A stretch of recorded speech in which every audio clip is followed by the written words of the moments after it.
Mon mari chirurgien esthétique a offert gratuitement des opérations à sa maîtresse pour qu'elle me ressemble exactement, puis il m'a humilié au dîner en se moquant, maintenant j'ai vous devine qui est le modèle amélioré, et, je n'aurai pas à vous regretter quand vous serez hors de la ville.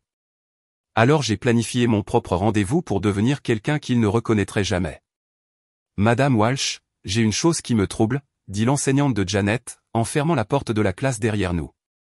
Hier, une femme qui vous ressemblait comme deux gouttes d'eau est venue chercher Janet plus tôt pour un rendez-vous chez le dentiste, mais d'après nos registres, c'est vous qui deviez venir à cette conférence. Elle avait le même visage, les mêmes cheveux, même la même voix. Janet semblait à l'aise avec elle, mais, Madame Patterson s'interrompt, étudiant mon visage avec une préoccupation croissante. Vous sentez-vous bien? Vous avez l'air d'avoir vu un fantôme. Je serre le dossier de la petite chaise en plastique jusqu'à ce que mes jointures blanchissent. La bordure joyeuse de l'alphabet autour des murs de la classe me semble soudain se refermer sur moi. Quel rendez-vous chez le dentiste? Ma voix n'est plus qu'un murmure. Madame Patterson sort son registre de présence, son doigt traçant les entrées d'hier. La femme a dit qu'il y avait une urgence dentaire. Elle connaissait le deuxième prénom de Janet, ses collations préférées, même l'histoire de sa dent qui bougeait. Elle vous ressemblait tellement que j'ai supposé. Elle s'arrête, réalisant ce qu'elle insinue. Madame Walsh, vous ne savez vraiment pas pour ça? Avant de poursuivre la découverte choquante de Jennifer, veuillez vous abonner si vous pensez que les mères méritent d'être protégées de la manipulation et des abus. Votre soutien nous aide à partager les histoires de femmes qui refusent d'être remplacées ou effacées. Maintenant, voyons comment ce cauchemar se déroule. Les lumières fluorescentes au-dessus de nous bourdonnent pendant que j'essaie de comprendre ce que j'entends. Quelqu'un qui me ressemble comme deux gouttes d'eau est venu à l'école de ma fille. Quelqu'un qui connaît des détails intimes sur la vie de Janet. Quelqu'un avec qui ma fille de 8 ans était suffisamment à l'aise pour quitter le bâtiment. Janet l'a-t-elle appelée maman, demandai-je, bien que terrifié par la réponse. Madame Patterson se déplace inconfortablement. C'était la partie la plus étrange, Chloé. Janet semblait confuse. Elle n'arrêtait pas de regarder alternativement cette femme et l'entrée de l'école, comme si elle attendait quelqu'un d'autre. Quand je lui ai demandé si tout allait bien, Janet a dit, « C'est ma deuxième maman. Je pensais que vous aviez peut-être une sœur ou ma deuxième maman. » Les mots résonnent dans ma tête alors que je fixe le bureau vide de Janet. Sa trousse à crayon violette est exactement là où elle l'a laissée, à côté du dessin sur lequel elle travaillait pendant le cours d'art. Je prends le papier et vois des bonhommes allumettes. Une petite fille se tenant entre deux femmes identiques, toutes deux étiquetées maman, de l'écriture soignée de Janet. Une silhouette a un visage triste, l'autre sourit. Madame Patterson, j'ai besoin de savoir tout ce que cette femme a dit. Chaque détail. L'enseignante s'assoit en face de moi, son expression devenant de plus en plus préoccupée. Elle connaissait le niveau de lecture de Janet, ses difficultés avec les calculs, même qu'elle fait des cauchemars ces derniers temps. Elle a posé des questions sur le comportement de Janet en classe, si elle avait parlé de changements à la maison. Des questions très spécifiques, comme si elle vérifiait quelque chose. Comme si elle surveillait les effets de la manipulation psychologique sur un jeune enfant, comme si elle s'assurait que sa confusion et sa détresse ne devenaient pas évidentes pour les étrangers qui pourraient poser des questions. À quoi ressemblait-elle exactement? Demandai-je, bien que je sache déjà que la réponse me détruirait. Madame Patterson hésite. Honnêtement, Madame Walsh, elle vous ressemblait. Pas similaire, identique. Même structure osseuse, même nez, tout pareil. Si je ne la connaissais pas mieux, je dirais que vous avez une sœur jumelle. Mais les dossiers scolaires de Janet ne vous mentionnent que vous comme sa mère, et la façon dont Janet a agi. Elle s'interrompt. Janet semblait effrayée. Pas par la femme, mais par la situation, comme si elle ne comprenait pas pourquoi il y avait deux d'entre vous. Les murs de la classe semblent tourner. Je me souviens des longues soirées de Kevin au bureau, des mystérieuses transactions par carte de crédit qu'il expliquait comme des frais de conférence médicale, de la façon dont il photographiait constamment mon visage au cours des 2 dernières années, affirmant qu'il voulait mettre à jour son portfolio professionnel avec de beaux résultats de patients. Madame Patterson, cette femme a-t-elle correctement fait sortir Janet? C'est justement ça. Elle avait une pièce d'identité, un permis de conduire avec votre nom dessus. Jennifer Walsh. Même adresse, tout pareil, sauf que la photo montrait son visage à la place du vôtre. Je pensais que vous aviez peut-être fait prendre une nouvelle photo pour votre permis, mais maintenant. Elle s'interrompt, visiblement perturbée par les implications. Mes mains tremblent alors que je réalise l'ampleur de ce que Kevin a fait. Il n'a pas seulement créé un double chirurgical de moi. Il lui a donné mon identité, mes documents légaux, l'accès à ma fille. Ce n'est pas une liaison. C'est une opération de remplacement complète. Où sont-elles allées après avoir quitté l'école? La femme a dit qu'elles allaient prendre une glace avant le rendez-vous chez le dentiste. Janet adore cet endroit sur Maple Street, Rocky Road Creamery. Elle semblait enthousiaste à l'idée de la glace, mais elle n'arrêtait pas de demander quand sa vraie maman les y retrouverait. Rocky Road Creamery, où j'emmène Janet tous les vendredis après l'école, où elle commande toujours un cornet gaufrette au chocolat à la menthe, où le personnel adolescent nous connaît par notre nom et s'enquiert toujours des derniers projets artistiques de Janet. Le double de Kevin a vécu ma vie, fréquenté mes lieux, créé des souvenirs avec ma fille pendant que je suis assise ici, complètement inconsciente d'être effacée de ma propre existence. Madame Patterson, j'ai besoin que vous m'appeliez immédiatement si quelqu'un d'autre essaie de venir chercher Janet. N'importe qui, même s'il me ressemble, même s'il a une pièce d'identité, ne la lui confiez à personne d'autre qu'à moi. Et je veux dire à moi, celle qui est assise ici maintenant. L'enseignante hoche lentement la tête, mais je peux voir le doute apparaître dans son expression. Comment sait-elle que je suis la vraie mère et non l'imposteur? Comment quelqu'un peut-il faire la différence entre un original et une copie chirurgicale parfaite? Je me lève pour partir, mes jambes instables sous moi. Alors que j'atteins la poignée de la porte, Madame Patterson appelle mon nom. Madame Walsh. Janet a mentionné quelque chose hier que je pensais être de l'imagination d'enfant, mais maintenant je me demande. Elle a dit qu'elle avait 2 mamans maintenant, et que l'une d'elles rendait papa plus heureux. Elle a demandé si la maman triste devait bientôt partir. Le couloir à l'extérieur de la salle de classe de Janet s'étire à l'infini dans les 2 directions. D'autres parents arrivent pour leurs conférences, discutant des devoirs et des entraînements de football, complètement inconscients que mon monde vient de se briser en 1000 morceaux. Je passe devant eux, en pleine journée, me demandant combien d'entre eux ont rencontré mon double, combien de conversations j'ai soi-disant eues sans m'en souvenir, combien d'endroits mon visage a été vu sans ma connaissance. Dans le parking, je m'assois dans ma voiture et appelle le bureau de Kevin. La réceptionniste répond avec son habituel salut joyeux. Bonjour, ici Jennifer Walsh. Mon mari est disponible? Oh, Madame Walsh. Il vient de vous manquer. Il est parti il y a environ 20 minutes avec Carla pour ses rendez-vous de l'après-midi. Dois-je lui demander de vous rappeler? Leur rendez-vous de l'après-midi, comme s'ils étaient une équipe, comme si elle était sa partenaire en affaires et dans la vie, pendant que je ne suis que la femme confuse qui appelle pour s'enquérir d'eux. Je raccroche sans répondre et je regarde mon reflet dans le rétroviseur. Ces traits que Kevin a passé des années à perfectionner. Ces pommettes qu'il a sculptées. Ce nez qu'il a affiné. Je pensais qu'il me rendait belle. Maintenant, je comprends qu'il me rendait remplaçable. Mon téléphone vibre avec un SMS de Kevin. Je serai en retard ce soir.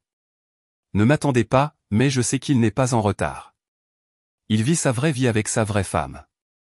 Celle qu'il a créée pour être tout ce que je ne pourrais jamais être. Le modèle amélioré qui ne remet pas en question ses soirées tardives. Qui ne se plaint pas de ses critiques. Qui n'a pas de vergeture après avoir porté son enfant ni de ride de rire après 15 ans de mariage. Je rentre à la maison, dans notre maison vide où des photos de famille bordent la cheminée, montrant notre vie heureuse ensemble. Sauf que maintenant, je me demande combien de ces photos récentes me montrent réellement et combien la montrent elle. Quand Kevin a-t-il arrêté de me voir comme sa femme et a-t-il commencé à me voir comme le prototype de quelque chose de mieux? Ce soir, quand Janet demandera pourquoi mademoiselle Carla du bureau de papa ressemble à maman, je devrais trouver les mots pour expliquer quelque chose que je ne comprends pas moi-même. Comment dit-on à son enfant que son père a créé une copie chirurgicale de sa mère? Comment maintenir le sentiment de sécurité de sa fille lorsque sa propre identité a été volée et répliquée? Mais alors que je suis assise dans notre allée, regardant la maison où Kevin et moi avons construit notre vie ensemble, je réalise quelque chose d'important. Il a peut-être copié mon visage, mais il ne peut pas copier mon âme. Il ne peut pas reproduire le lien entre Janet et moi, les 15 années de vrais souvenirs que nous avons partagés, ni l'amour féroce et protecteur qui brûle maintenant dans ma poitrine. Kevin pense avoir créé une amélioration. Il est sur le point de découvrir qu'il a commis la plus grosse erreur de sa vie. Cette nuit-là, je borde Janet et j'écoute son souffle se calmer avant de passer à l'action. Le bureau de Kevin a toujours été hors de ma portée, son espace sacré où il examine les dossiers des patients et planifie les interventions chirurgicales. La porte grince lorsque je la pousse et je me fige, écoutant le moindre bruit de notre chambre. Les ronflements de Kevin continuent leur rythme régulier dans le couloir. L'écran de son ordinateur brille dans l'obscurité pendant que je m'installe dans sa chaise en cuir. L'écran de connexion apparaît et j'essaie notre date d'anniversaire. Faux. L'anniversaire de Janet. Faux. Puis je me souviens de la combinaison de son téléphone que j'avais entrevue une fois. La date de sa première intervention chirurgicale de reconstruction faciale réussie. Le bureau se charge. Mon estomac se retourne en voyant les noms des dossiers organisés sur son écran. Jennifer modèle original. Carla version 2.0. Projet futur. Calendrier d'amélioration. Chaque dossier contient des centaines de fichiers, et je clique sur le premier avec des doigts tremblants. Des photos de mon visage remplissent l'écran. Pas des photos de famille ni des clichés, mais des photographies médicales cliniques prises sous tous les angles imaginables. Mon profil de gauche, de droite, de face avec des mesures dessinées sur mes traits comme un plan. Les métadonnées montrent que celles-ci ont été prises au cours des 3 dernières années. Pendant des moments où je pensais que Kevin était simplement affectueux avec son appareil photo. Je parcours image après image de moi-même, regardant mon visage changer progressivement à travers le calendrier des procédures dont Kevin m'avait convaincu que j'avais besoin. Le subtil affinement du nez après la naissance de Janet. Les implants mammaires qu'il a dit restaurer mon volume juvénile. Les injections de lèvres qui me faisaient paraître plus proportionnées. Chaque chirurgie documentée avec des comparaisons avant-après, des notes sur la technique et des évaluations de satisfaction, comme si j'étais son mannequin d'entraînement. Mais le dossier Carla version 2.0 me glace le sang. Les premières photos montrent une femme simple avec des yeux gentils et un visage sans particularité. Puis la transformation commence. Kevin a documenté chaque étape de la transformation de Carla en moi, mais en mieux. Son nez est parfaitement symétrique, là où le mien a une légère bosse. Ses pommettes sont plus prononcées que les miennes ne l'ont jamais été. Ses lèvres sont plus pleines, sa mâchoire plus nette. Ce n'est pas seulement mon double, c'est ma version améliorée. Les notes cliniques attachées à ces photos ressemblent à un roman d'horreur écrit en termes médicaux. Le patient répond bien à la reconstruction basée sur le modèle. Les défauts du sujet de référence corrigés dans la conception finale. Le coaching vocal progresse pour correspondre à la tonalité et à l'inflexion d'origine. Les séances de modification du comportement montrent des résultats prometteurs dans l'imitation des traits de personnalité cible. Séance de modification du comportement. Kevin n'a pas seulement changé le visage de Carla. Il l'a formée à agir comme moi, à parler comme moi, à devenir moi à tous égards. Un bruit venant de l'étage me fait me figer. La voix de Janet appelant dans son sommeil. Ayant un autre de ses cauchemars. Je sauve rapidement les photos sur une clé USB et ferme les dossiers, mais pas avant d'avoir vu un dernier document qui fait trembler mes mains. Un calendrier intitulé « Protocole de remplacement Jennifer », avec des dates s'étendant jusqu'à l'année prochaine, y compris des entrées comme « Début de la préparation de la garde »,« Comportement erratique documenté » et « Transition finale terminée ». Je me faufile à l'étage pour vérifier Janet, la trouvant enchevêtrée dans des draps moites, marmonnant à propos de « mauvaise maman » et « où est ma vraie maman ?» Son front brûle de fièvre alors que je lui lisse ses cheveux humides. Elle ouvre les yeux et me regarde avec le soulagement désespéré d'une personne qui se noie voyant une bouée de sauvetage. « Maman, j'ai encore fait le cauchemar effrayant. Celui où tu disparais et où l'autre dame essaie de me brosser les dents, mais elle ne sait pas que j'aime le dentifrice à la bulle et elle se fâche quand je lui dis qu'elle le fait mal. » Je m'assois sur le bord de son lit et Janet grimpe immédiatement sur mes genoux, pressant son visage contre mon cou et respirant mon odeur comme si elle essayait de la mémoriser. « L'autre dame sent le bureau de papa », murmure-t-elle. Comme l'odeur de médicaments.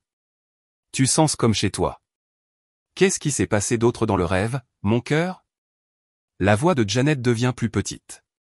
Papa a dit que je devais appeler l'autre dame maman maintenant parce que tu es parti pour l'endroit où les mamans cassées vont pour être réparées. Mais je lui ai dit que tu n'étais pas cassé, et il a eu le visage en colère. Elle me regarde avec des yeux pleins de peur. Maman, es-tu cassé? Vas-tu partir? Le poids de son petit corps contre le mien me semble précieux et fragile. Non, bébé. Je ne vais nulle part. Et je ne suis pas cassé. Mais même en disant ces mots, je me demande s'ils sont vrais. Kevin a passé des années à me convaincre que j'avais besoin d'être réparé, que chaque signe naturel de vieillissement ou de changement dans mon corps était un défaut qui nécessitait une correction chirurgicale. Il m'a appris à me voir à travers ses yeux critiques, à valoriser son approbation au-dessus de mon propre confort. Peut-être que je suis cassé, pas physiquement, mais psychologiquement. Peut-être que c'est pour cela qu'il a pu créer une meilleure version si facilement. Je ramène Janet dans son lit et lui chante sa berceuse préférée jusqu'à ce qu'elle se rendorme. Puis je retourne au bureau de Kevin, poussé par le besoin de comprendre l'ampleur complète de sa tromperie. Le dossier des finances révèle le véritable coût du projet de Kevin. 63 000 $ de procédure pour Carla, facturés sur des cartes de crédit que j'ignorais. Des séances de coaching vocal à 200 $ de l'heure, des consultations de shopping personnel pour l'aider à s'habiller comme moi, même un abonnement à un service qui fournit des profils psychologiques détaillés. Kevin m'a fait analyser par des professionnels pour pouvoir apprendre à Carla à reproduire mes particularités de personnalité. Mais le dossier intitulé « Documentation d'assurance » révèle quelque chose d'encore plus troublant. Kevin a facturé les interventions cosmétiques de Carla comme des chirurgies reconstructives médicalement nécessaires, prétendant qu'elle avait été défigurée dans un accident qui n'a jamais eu lieu. Il a commis une fraude à l'assurance pour financer son obsession de créer la femme parfaite. Le dernier dossier que je découvre me coupe le souffle. Projet précédent, contient des photos d'autres femmes, d'autres transformations. Sarah Mitchell, sa première femme, qui a divorcé de lui il y a 12 ans. Kevin avait également documenté ses améliorations, avant qu'elles ne disparaissent de sa vie dans des circonstances qui semblent soudainement beaucoup plus sinistres. Sous les photos de Sarah se trouvent des dossiers pour 3 autres femmes, des patientes qui avaient été transformées pour ressembler à des versions idéalisées d'elles-mêmes, puis jetées lorsque Kevin passait à de nouveaux projets. Je ne suis pas sa première expérience. Je suis juste le modèle le plus réussi qu'il ait créé jusqu'à présent. Un craquement venant de l'escalier me fait me précipiter pour fermer les dossiers et éteindre l'ordinateur. Kevin apparaît dans l'embrasure de la porte, vêtu de son pyjama, ses cheveux en bataille par le sommeil. « Jennifer, que fais-tu ici ?» Je force ma voix à paraître stable. Je n'arrivais pas à dormir. Je cherchais quelque chose à lire. Je fais un geste vague vers ces revues médicales sur l'étagère. Les documents de conférence dont vous avez parlé. Kevin étudie mon visage attentivement, et je me demande s'il peut voir la connaissance brûler derrière mes yeux. Après 15 ans de mariage, il connaît mes expressions mieux que quiconque. Mais encore une fois, il a appris à quelqu'un d'autre à porter ces mêmes expressions. Tu as l'air contrarié, dit-il en se rapprochant. Tu penses encore au dîner de ce soir. Je t'ai dit que Carla n'était qu'une collègue. La ressemblance est purement fortuite. Fortuite. Comme si une reconstruction chirurgicale se produisait par accident.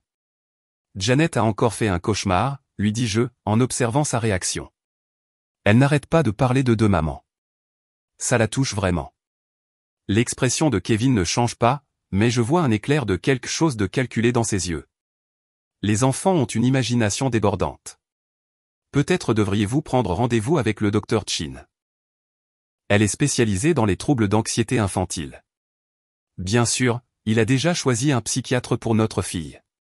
Probablement le même qui témoignera éventuellement que je suis mentalement instable et inapte à la garde. Kevin planifie cette opération de remplacement depuis des années et j'ai été trop aveugle pour le voir arriver. Je pense que je vais le faire, dis-je. Et Kevin se détend légèrement. Il ne se rend pas compte que j'accepte sa suggestion pour des raisons complètement différentes de celles qu'il attend. Alors qu'il remonte, Kevin s'arrête à l'embrasure de la porte. Jennifer, tu sais que je t'aime exactement comme tu es, n'est-ce pas? Tu n'as pas à t'inquiéter des autres femmes. Tu es parfaite. Parfaite. Le mot qu'il a utilisé pour justifier chaque procédure, chaque changement, chaque effacement graduel de qui j'étais. Maintenant, je comprends que la version de la perfection de Kevin n'a jamais consisté à me rendre belle. Il s'agissait de me rendre remplaçable. 3 jours plus tard, je traverse le parking de Riverside Elementary quand j'aperçois le huissier. Il est jeune, nerveux, vérifiant ses papiers par rapport à l'annuaire de l'école affiché près de l'entrée principale. Mes instincts maternels hurlent au danger alors que je le vois approcher du bâtiment où se tiennent les conférences parents-professeurs de Janet aujourd'hui. J'accélère le pas, mais je suis trop tard. L'huissier entre dans l'école juste au moment où j'atteins les portes d'entrée, et je le suis dans le couloir bordé de dessins d'enfants en direction de la salle de classe de Madame Patterson. Par la porte ouverte, je peux voir Kevin déjà assis à la petite table de conférence, sa posture détendue et confiante. Il porte son plus beau costume, celui gris anthracite qu'il réserve aux importantes réunions du conseil médical. Madame Walsh. L'huissier apparaît à côté de moi dans le couloir. Jennifer Walsh. Tous les parents à portée de voix se retournent pour me regarder alors qu'il me tend une enveloppe en carton. Kevin se lève de sa chaise à l'intérieur de la classe, et je vois les yeux de Madame Patterson s'écarquiller de confusion et d'inquiétude. C'est exactement ce que Kevin voulait, des témoins pour me voir recevoir des documents légaux pendant qu'il est assis calmement à l'intérieur. L'image d'un homme raisonnable face à la dernière crise de sa femme instable. Vous avez été signifié, annonce le jeune homme assez fort pour que la foule de parents qui s'attroupent l'entende. Procédure de divorce, pétition de garde et ordonnance de protection temporaire. Mes mains tremblent alors que je prends l'enveloppe. Le couloir semble basculer sur le côté alors que je réalise que Kevin prépare cette humiliation publique depuis des semaines. Il savait que je serais là pour notre conférence prévue. Il savait que d'autres parents seraient témoins de ce moment. Il transforme l'école de ma fille en une scène pour sa performance en tant que mari longtemps souffrant qui agit enfin contre sa femme mentalement malade. Kevin émerge de la classe avec Madame Patterson derrière lui, son visage pâle de choc. Jennifer, je suis désolé que tu aies découvert cela de cette façon, dit-il, sa voix portant le ton parfait de tristesse réticente. J'espérais que nous pourrions en discuter en privé après la conférence, mais mon avocat a insisté pour suivre les procédures légales appropriées. L'enveloppe pèse lourdement dans mes mains alors que je parcours la première page. Différence irréconciliable, rupture du mariage, demande de garde principale immédiate de l'enfant mineur en raison de la détérioration de l'état mental de la mère et du comportement de plus en plus erratique. Kevin a partagé des informations préoccupantes sur les changements récents dans votre comportement, dit doucement Madame Patterson, visiblement mal à l'aise, mais essayant d'être encourageante. Il a mentionné, vous avez eu des difficultés à vous adapter à certains défis personnels. Défis personnels. Le langage codé de Kevin depuis ma découverte de sa liaison chirurgicale. Je regarde les visages qui nous entourent dans le couloir. D'autres mères de la classe de Janet, quelques pères, la directrice qui est sortie de son bureau pour voir ce qui causait l'agitation. Ils me regardent tous avec un mélange de curiosité et de pitié, attendant de voir comment la femme mentalement instable réagira à la réception de papiers de divorce à l'école de son enfant. Je pense que nous devrions terminer cette conversation dans un endroit plus privé, réussis-je à dire, bien que ma voix semble creuse et distante, même à mes propres oreilles. Bien sûr, convient Kevin, posant une main douce sur mon épaule qui me donne l'impression d'une araignée rampant sur ma peau. Madame Patterson, serait-il possible d'utiliser votre classe encore quelques minutes? Jennifer a besoin de temps pour digérer ces informations. L'enseignante hoche la tête et raccompagne les parents curieux, nous laissant seuls Kevin et moi dans la classe décorée des dessins et des tests d'orthographe de Janet. La normalité de l'espace, les bureaux des enfants, le tableau d'alphabet, le coin lecture où Janet adore se blottir avec des livres rend cette agression juridique encore plus surréaliste et tordue. Kevin ferme la porte et abandonne immédiatement sa façade de mari inquiet. C'est toi qui as provoqué ça, Jennifer. Je t'ai donné toutes les occasions de chercher de l'aide pour tes délires paranoïaques concernant Carla, mais tu es devenu de plus en plus instable et hostile. Je le fixe à travers la petite table de classe où nous nous sommes assis pendant des années de conférences parents-enseignants, discutant des progrès et de l'avenir de Janet. Maintenant, il utilise cet espace sacré pour détruire notre famille tout en se peignant comme la victime de ma maladie mentale. Délire paranoïaque, je garde ma voix basse, consciente que Madame Patterson écoute probablement dehors. Kevin, cette femme a eu une chirurgie pour me ressembler exactement. Comment est-ce paranoïaque? Kevin soupire lourdement. Le son d'un homme patient qui gère la dernière crise de sa femme. Carla a eu une chirurgie reconstructive après un accident de voiture. Jennifer, le fait que vous voyez une ressemblance là où il n'y en a pas est exactement ce qui me préoccupe de votre état mental. Vous êtes devenu obsédé par une femme innocente qui essaie de reconstruire sa vie après un traumatisme. Le mensonge est si fluide, si parfaitement répété que je doute presque de mes propres souvenirs des fichiers informatiques que j'ai découverts la nuit dernière. Kevin a eu le temps de préparer son histoire, de créer des explications plausibles pour tout ce que j'aurais pu voir ou suspecter. Il a bâti ce récit pendant des mois pendant que je trébuchais dans le noir, réagissant émotionnellement à des situations qu'il avait orchestrées. L'ordonnance de garde temporaire prend effet immédiatement, continue Kevin, sortant sa propre copie des documents légaux. Janet restera avec moi pendant que vous obtenez l'aide dont vous avez besoin. Le Dr Chin a accepté de vous évaluer, et le Dr Morse est prêt à témoigner des signes d'érotomanie et de troubles de la personnalité paranoïaque que j'ai documentés ces derniers mois. Le Dr Jin, le Dr Morse. Kevin a assemblé une équipe de professionnels de la santé qui légitimeront sa version des événements avec des témoignages d'experts. Je me souviens du Dr Morse lors de conférences médicales, un psychiatre qui doit des faveurs professionnelles à Kevin, et du Dr Chin, la psychologue pour enfants qui se spécialise dans la recherche de pathologies dans les dynamiques familiales normales. Vous avez planifié cela depuis longtemps, dis-je, et Kevin ne le nie pas.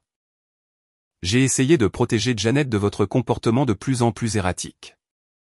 Les recherches tardives dans mon bureau, les accusations paranoïaques concernant mon personnel, la façon dont vous interrogez notre fille sur mes relations professionnelles. Janet montre déjà des signes d'anxiété en raison de votre influence. Anxiété. Les cauchemars et la confusion de Janet ne sont pas des symptômes de maladie mentale. Ce sont des réactions normales à la manipulation psychologique. Mais Kevin a même transformé la détresse de notre fille en preuve contre moi. Je veux voir Janet, dis-je. L'ordonnance de protection interdit spécifiquement les contacts non supervisés jusqu'à ce que votre évaluation psychologique soit terminée.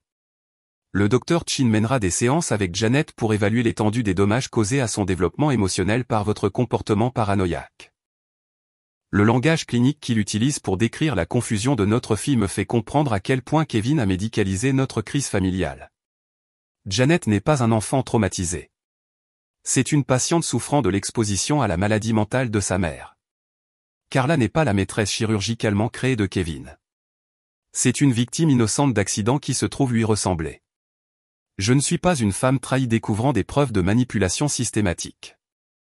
Je suis une femme paranoïaque souffrant de délires érotiques concernant les relations professionnelles de mon mari. Kevin a réécrit toute notre réalité en utilisant une terminologie médicale et des avis d'experts, créant une version des événements où il est le héros essayant de sauver sa fille de sa femme mentalement malade. Et la partie la plus terrifiante est à quel point son histoire semble crédible, même pour moi. Vous pouvez vous battre si vous voulez, dit Kevin en se levant pour partir. Mais j'ai des documents remontant à 6 mois montrant votre état mental déclinant. Les journaux téléphoniques de vos appels obsessionnels à mon bureau. Des enregistrements de sécurité de vous passant devant mon cabinet à toute heure. Des témoignages de collègues qui ont entendu vos accusations paranoïaques. Il s'arrête à la porte de la classe. Reprends de l'aide, Jennifer. Pour l'amour de Janet, sinon pour le tien. Plus tôt vous reconnaîtrez vos problèmes et accepterez un traitement, plus tôt nous pourrons organiser un calendrier de visite qui protégera notre fille des dommages psychologiques supplémentaires. Après le départ de Kevin, je m'assois seul dans la classe de Janet, entouré de ses dessins innocents, et je me demande comment tout a mal tourné si vite. Il y a 24 heures, j'étais une mère inquiète découvrant des preuves de l'adultère de mon mari. Maintenant, je suis une femme mentalement malade confrontée à la perte de la garde avec une ordonnance de protection m'empêchant de protéger ma fille de la manipulation même qui lui cause de la détresse. Kevin a transformé ma découverte de sa tromperie en preuve de ma folie. Il a utilisé le système médical contre moi. Et quelque part en ville, Carla s'entraîne probablement à raconter des histoires avant de dormir avec ma voix, se préparant à devenir la nouvelle mère de Janet pendant que je me bats pour le droit de voir mon propre enfant. L'enveloppe contenant mon destin juridique repose sur la petite table où Janet dessine des images de notre famille. Bientôt, ces images pourraient être la seule preuve que j'ai jamais été sa mère. Je passe la semaine suivante dans le brouillard, interdite de voir Janet, tandis que la machine juridique de Kevin se met en marche. Mon avocate, Linda Torres, appelle avec des mises à jour qui ressemblent plus à des sentences de mort. Les collègues médicaux de Kevin se rangent pour témoigner de mon état mental déclinant. L'évaluateur de garde a déjà rencontré Janet 2 fois, lui posant des questions suggestives sur le comportement étrange de maman. Chaque jour qui passe, le récit de Kevin s'enracine davantage dans le système juridique. Le vendredi matin, le désespoir me pousse vers l'endroit le plus improbable, un groupe de soutien pour femmes divorcées se réunissant au sous-sol du centre communautaire Saint-Maries. Je m'assieds en cercle sur des chaises pliantes en métal, écoutant des histoires de maris infidèles et de batailles pour la garde. Quand une femme nommée Rebecca Martinez partage quelque chose qui me fait arrêter le cœur, mon ex-mari était sénateur de l'État, dit-elle doucement. Quand j'ai menacé d'exposer sa corruption, il m'a déclaré mentalement incapable et a essayé de prendre mes jumeaux. J'ai tout perdu, mon identité, mes enfants, toute ma vie. C'est à ce moment-là que quelqu'un m'a parlé du docteur Okafor. Après la réunion, Rebecca me prend à part. Tu as ce regard, dit-elle, étudiant mon visage. Le regard d'une femme acculée par un homme trop puissant. À quel point es-tu désespéré? Assez désespéré pour écouter une inconnue parler de médecins qui aident les femmes à disparaître. Assez désespéré pour noter une adresse dans le quartier des entrepôts. Assez désespéré pour m'y rendre le lendemain matin pendant que Kevin emmène Janet déjeuner avec Carla. Une autre activité de rapprochement familial approuvée par le tribunal qui m'exclut. Le bâtiment a l'air abandonné de l'extérieur, ses fenêtres peintes en noir et aucune signalisation visible. Je vérifie l'adresse 3 fois avant de pousser la porte sans marquage. Une douce clochette annonce mon entrée dans ce qui ressemble à un spa médical haut de gamme. Lumière tamisée, musique classique et la légère senteur de lavande créent une atmosphère plus de sanctuaire que de clinique. Vous devez être Jennifer, dit une femme émergeant d'un bureau d'accueil orné. Elle est magnifique d'une manière peu conventionnelle. Des pommettes hautes qui témoignent de son héritage africain, des cheveux striés d'argent attachés en un chignon élégant et la posture confiante de quelqu'un qui s'est reconstruite à partir de zéro. Je suis docteur Amara Okafor. Rebecca a appelé et a dit que vous pourriez avoir besoin de nos services. Elle me conduit dans un couloir bordé de photographies qui me coupent le souffle. Image avant-après, mais pas le genre que l'on voit dans les publicités de chirurgie esthétique. Celle-ci montre des transformations complètes. Des femmes qui sont devenues des personnes entièrement différentes. Une mère au foyer blonde transformée en professionnelle aux cheveux sombres avec une structure osseuse différente. Une petite rousse devenue une grande brune avec une structure faciale complètement altérée. Chaque photo est étiquetée d'un prénom et d'une année s'étendant sur plus d'une décennie.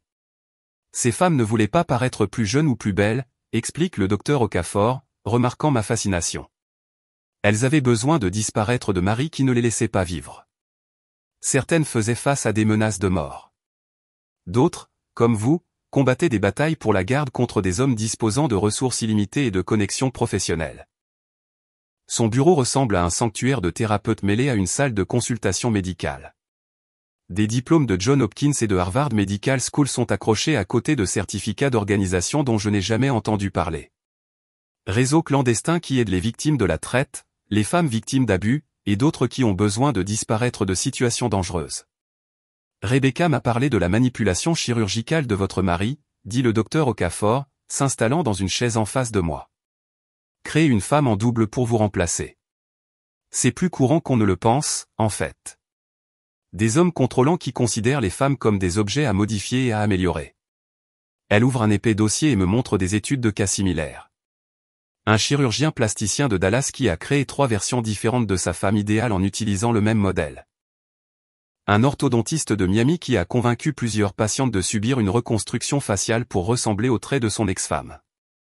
Un dermatologue de Seattle qui a utilisé son cabinet pour créer une collection de femmes qui ressemblaient toutes à des variations du même visage parfait. Le monde médical protège les siens, explique le docteur Okafor. Ces hommes utilisent leurs diplômes et leur réseau professionnel pour discréditer leurs victimes. Ils transforment les préoccupations légitimes des femmes en preuves de maladie mentale. Ils transforment la confusion naturelle des enfants en symptômes de dommages psychologiques causés par des mères instables. Elle sort un album relié en cuir rempli d'histoires de succès. Des femmes qui ont disparu de situations impossibles et ont reconstruit leur vie avec de nouvelles identités. Des ex-femmes qui sont devenues travailleurs sociaux, avocates et militantes, utilisant leurs expériences pour aider d'autres victimes. Des mères qui ont retrouvé la garde de leurs enfants après avoir prouvé que leurs ex-maris étaient inaptes en raison de leur pouvoir et de leur crédibilité. Le processus de transformation prend environ 6 mois, explique le docteur Okafor. Nous ne changeons pas seulement votre apparence. Nous créons une nouvelle identité complète avec des documents légitimes, des références professionnelles et un historique d'emploi. Beaucoup de nos clients choisissent des carrières dans les services sociaux, le droit, ou la protection de l'enfance. Des postes où leur expérience personnelle de la manipulation et des abus devient un atout professionnel. J'étudie les photos de femmes transformées. Chacune rayonne d'une confiance et d'une force qui n'étaient pas visibles sur leurs photos avant. Ce ne sont pas des victimes qui se cachent de leurs agresseurs. Ce sont des guerrières qui se sont réinventées pour se battre depuis des positions de pouvoir.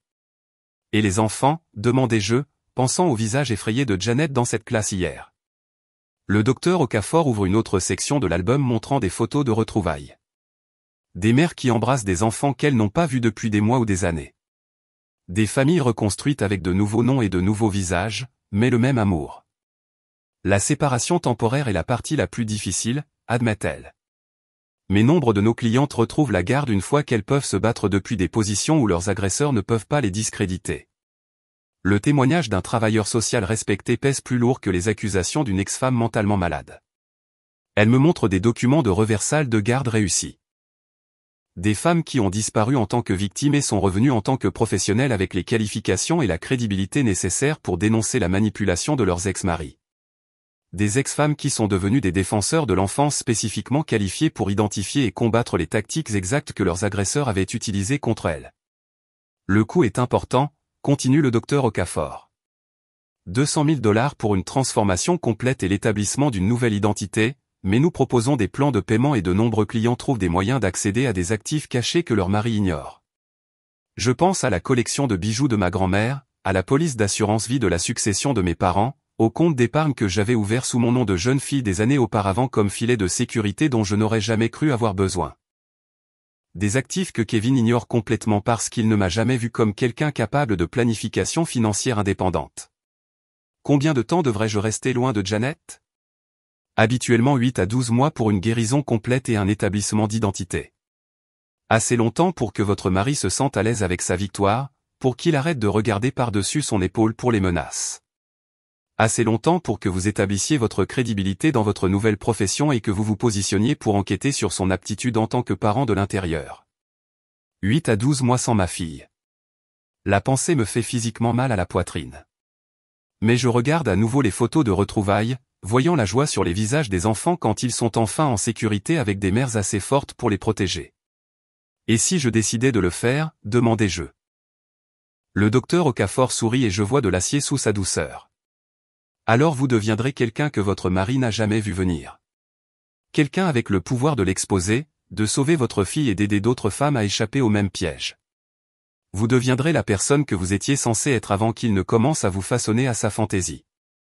Elle me tend une carte de visite avec seulement un numéro de téléphone imprimé dessus. Prenez le temps d'y réfléchir. Mais rappelez-vous, jouer selon ces règles signifie accepter la défaite. Changer le jeu signifie que vous pourriez réellement gagner. En rentrant chez moi, je passe devant l'école de Janet et je vois la Mercedes de Kevin dans la file de ramassage. Ma fille est probablement à l'intérieur en ce moment, confuse quant à savoir pourquoi maman n'est pas venue la chercher, se demandant si les papiers juridiques effrayants signifient qu'elle ne reverra jamais sa vraie mère. Je me gare sur une place de parking vide et je regarde Kevin aider Janet à monter dans sa voiture, puis s'éloigner vers une vie qui ne m'inclut pas. Pour la première fois depuis que ce cauchemar a commencé, je ne me sens pas impuissante. Je me sens dangereuse. Kevin pense avoir gagné en retournant mes instincts maternels contre moi. Il va bientôt apprendre que l'amour d'une mère peut se transformer en quelque chose de bien plus puissant qu'il n'aurait jamais pu l'imaginer. J'appelle le numéro du docteur Okafor 3 jours plus tard, mes mains tremblant alors que je compose le numéro. La décision ressemble à un saut dans le vide sans garantie d'atterrir en sécurité. Mais rester signifie regarder Kevin m'effacer lentement de la vie de Janet pendant que je suis impuissante à l'arrêter. Je veux disparaître, lui dis-je quand elle répond. Alors faisons en sorte que cela se produise, répond-elle sans hésitation. Pouvez-vous être ici demain matin à 6 heures? Nous devrons agir rapidement avant que votre mari ne réalise que vous prévoyez quelque chose au-delà de l'acceptation de ses suggestions de traitement. Le lendemain matin, je me rends à la clinique du docteur Okafor alors que Kevin pense que je suis à ma première séance de thérapie obligatoire avec le docteur Chen. L'ironie ne m'échappe pas.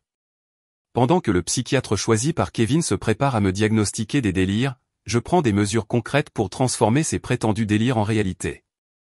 Le docteur Okafor me conduit dans une salle de consultation équipée d'une technologie d'imagerie 3D avancée.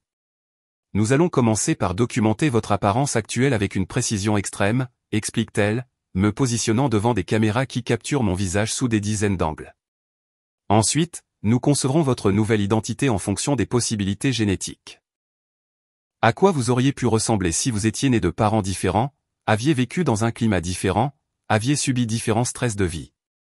Le logiciel d'imagerie crée plusieurs versions de potentiels nouveaux visages pour moi. Certains sont des changements subtils qui me rendraient méconnaissable pour Kevin, mais toujours fondamentalement similaires à qui je suis maintenant. D'autres sont des transformations radicales qui me transformeraient en quelqu'un de complètement différent. Le docteur Okafor me guide à travers les options tout en expliquant les procédures médicales nécessaires pour chaque niveau de changement. Restructuration osseuse par implant stratégique et réduction sélective, dit-elle, pointant des zones de mon visage sur l'écran de l'ordinateur. Thérapie de mélanine pour foncer de manière permanente votre teint. Modification des cordes vocales pour changer votre voix parlée. Ce ne sont pas des améliorations cosmétiques. Ce sont des modifications de survie. Je choisis une transformation qui me rendra méconnaissable tout en me gardant humaine.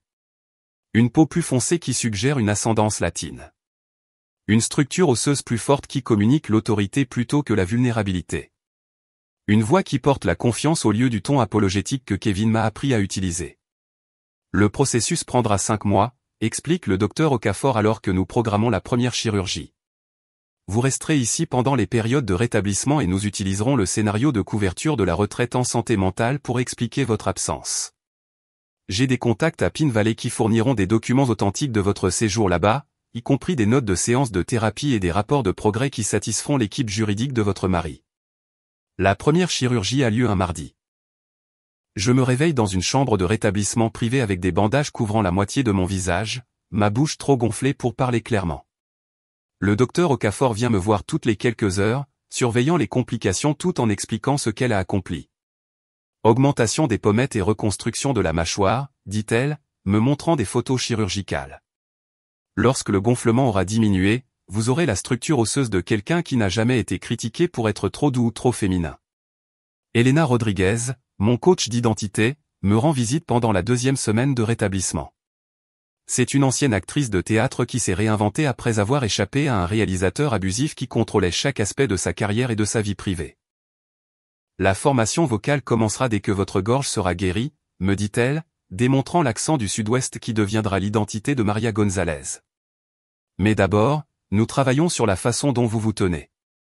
Kevin vous a entraîné à occuper moins d'espace, à vous excuser d'exister. Maria Gonzalez ne s'excuse de rien. Entre les chirurgies, j'étudie des manuels de travail social avec une intensité que je n'avais pas ressentie depuis l'université.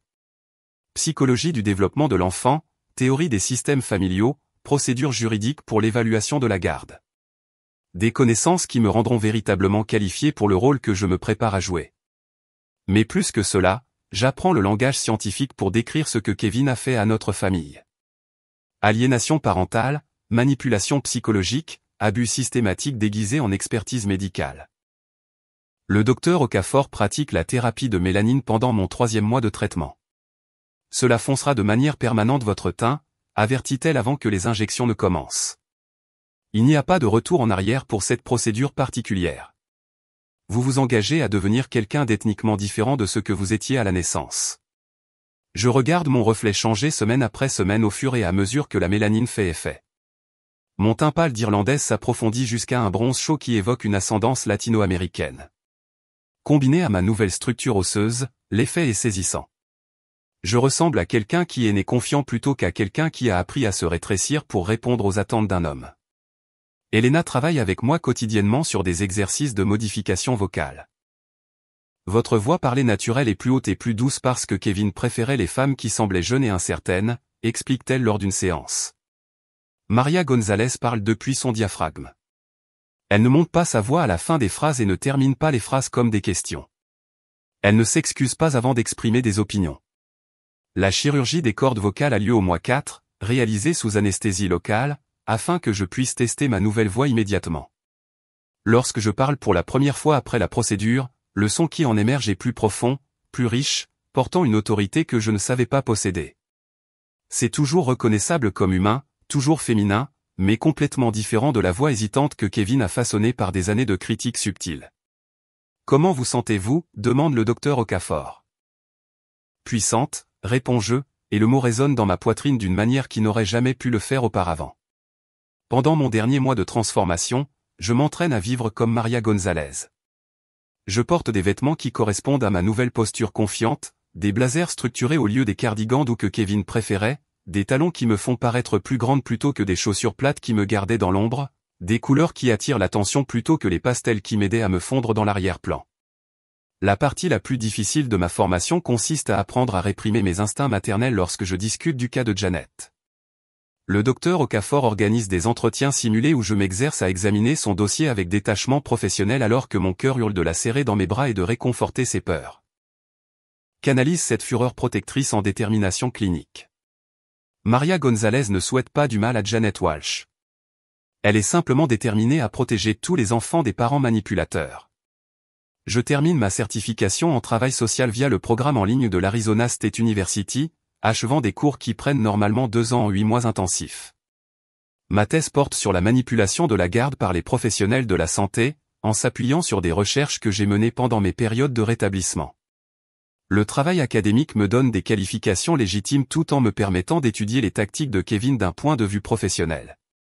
Vous êtes prête, me dit le docteur Okafor alors que nous examinons mes nouveaux documents. Maria Gonzalez a une maîtrise en travail social, 3 ans d'expérience avec Phoenix Family Service et des références professionnelles élogieuses de superviseurs qui sont en fait d'autres femmes transformées travaillant maintenant dans le bien-être de l'enfance à travers le pays. Votre histoire explique votre connaissance spécialisée de la manipulation professionnelle, votre passion pour la protection des enfants, et votre expertise particulière dans les cas impliquant des professionnels de la santé. Je me regarde dans le miroir une dernière fois en tant que Jennifer Walsh. La femme qui me fait face à la peau foncée, des pommettes fortes et des yeux qui reflètent une confiance stable au lieu d'une incertitude nerveuse. Ma voix porte l'autorité quand je parle. Ma posture suggère quelqu'un qui n'a jamais reçu l'ordre de se faire plus petite. Kevin a détruit Jennifer Walsh, dis-je à mon reflet. Mais il a créé quelque chose de bien plus dangereux. Une femme qui n'a plus rien à perdre et tout ce qu'il faut pour le détruire. Le lendemain matin, je quitte la clinique du docteur Okafor en tant que Maria Gonzalez, portant des qualifications qui me permettront d'être embauché par les services de protection de l'enfance et positionné pour enquêter sur l'aptitude de Kevin en tant que parent. J'ai dépensé $200 000 en 5 mois d'agonie pour devenir quelqu'un que Kevin n'a jamais rencontré. Maintenant, le vrai travail commence. 6 mois plus tard, je franchis les portes du bâtiment des services de protection de l'enfance du comté en tant que Maria Gonzalez, portant une mallette remplie de qualifications que Kevin n'aurait jamais imaginé que sa femme soumise posséderait. Ma nouvelle superviseure, Sandra Williams, m'accueille avec une chaleur sincère alors qu'elle examine mon impressionnant CV de Phoenix Family Service. Nous avons de la chance d'avoir quelqu'un avec votre expérience spécialisée, dit Sandra, me conduisant à mon nouveau bureau. Les cas impliquant des professionnels de la santé qui manipulent le système sont particulièrement difficiles. Votre expérience dans l'identification des schémas d'abus professionnels sera inestimable ici. Mon bureau fait face à une fenêtre donnant sur l'école élémentaire où Janet est maintenant en 3e année. Je peux voir la cour de récréation où elle riait pendant la récréation avant que la manipulation de Kevin ne la transforme en une enfant anxieuse craignant de perdre sa mère. La proximité n'est pas une coïncidence. J'ai demandé cette affectation spécifiquement pour rester proche de ma fille pendant que je construis le dossier qui la sauvera. Votre premier cas est intéressant, continue Sandra, plaçant un épais dossier sur mon bureau. La famille Walsh.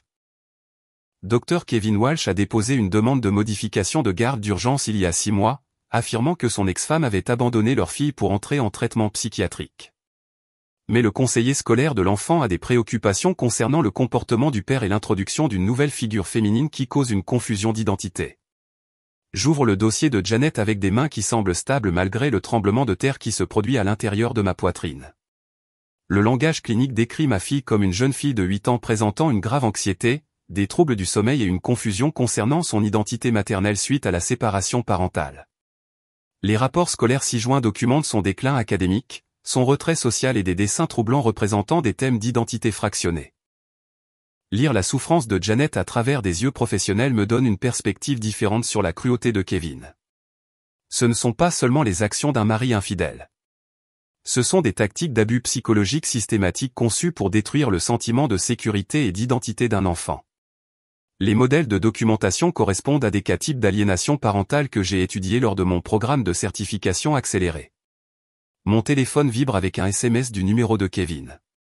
Le travailleur social des services de protection de l'enfance vient aujourd'hui pour une visite de routine.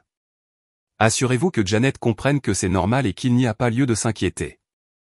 Il envoie un message à son ex-femme Jennifer, sans savoir que Maria Gonzalez lit ses instructions sur la façon de se préparer à sa propre enquête. J'arrive à la maison de Kevin ponctuellement à 14 h, conduisant la fiable Honda Civic qui correspond à ma nouvelle identité de travailleur social dévoué plutôt qu'au SUV de luxe que Jennifer Walsh utilisait pour naviguer dans sa vie suburbaine privilégiée. La maison semble plus petite, ou peut-être ai-je grandi pendant ma transformation. La pelouse parfaitement entretenue et l'aménagement paysager coûteux semblent excessifs maintenant. La preuve de ressources qui auraient pu être consacrées au bien-être familial réel au lieu de maintenir les apparences. Kevin répond à la porte avec son sourire le plus charmant, celui qu'il utilisait pour courtiser des patients potentiels pour des procédures coûteuses. Mademoiselle Gonzalez, merci d'être venue. Je sais que ces visites sont routinières, mais je tiens à vous assurer que Janet prospère depuis que sa mère est entrée en traitement. Carla apparaît derrière lui, et voir le visage chirurgicalement doublé pour la première fois depuis ma transformation crée un moment surréaliste où je regarde mon ancien moi à travers des yeux complètement différents. Elle porte une de mes vieilles robes, celle à fleurs bleues que j'aimais avant que Kevin ne me convainque qu'elle me donnait l'air matrone. Elle a l'air différente, en quelque sorte, comme un costume plutôt que comme un vêtement choisi par quelqu'un qui aimait réellement le motif. Voici Carla Morrison, dit Kevin, sa main posée de manière possessive sur le bas de son dos. Elle aide Janet à s'adapter pendant cette période de transition difficile. Carla a un don naturel avec les enfants. J'étudie le visage de Carla avec détachement professionnel, notant la précision chirurgicale de ses traits et la façon dont elle jette des coups d'œil à Kevin pour approbation avant de parler. Ses mouvements sont prudents, calculés, comme quelqu'un qui joue un rôle dans lequel elle n'est pas encore entièrement à l'aise. Bonjour, mademoiselle Gonzalez, dit Carla en me tendant la main. Dr Walsh m'a beaucoup parlé du merveilleux travail que vous faites pour protéger les enfants. Sa voix a la même qualité hésitante que la mienne avait autrefois, le son d'une femme qui a été formée pour s'incliner devant l'autorité masculine. Mais sous la politesse prudente, je détecte quelque chose d'autre. La peur. Elle a peur de faire une erreur qui pourrait déplaire à Kevin. Où est Janet, demandai-je, en consultant mon tableau de bord officiel. À l'étage dans sa chambre, répond Kevin. Elle fait la sieste davantage ces derniers temps. Le stress de la situation de garde l'a épuisée. Je suis Kevin à l'étage, sur les escaliers que j'ai montés des milliers de fois en tant que sa femme. Maintenant, en voyant notre maison à travers les yeux analytiques d'un enquêteur de la protection de l'enfance, la porte de la chambre de Janet est décorée de nouveaux dessins, des dessins qui montrent 3 bonhommes allumettes étiquetés papa, mademoiselle Carla et moi sans aucune figure maternelle visible nulle part.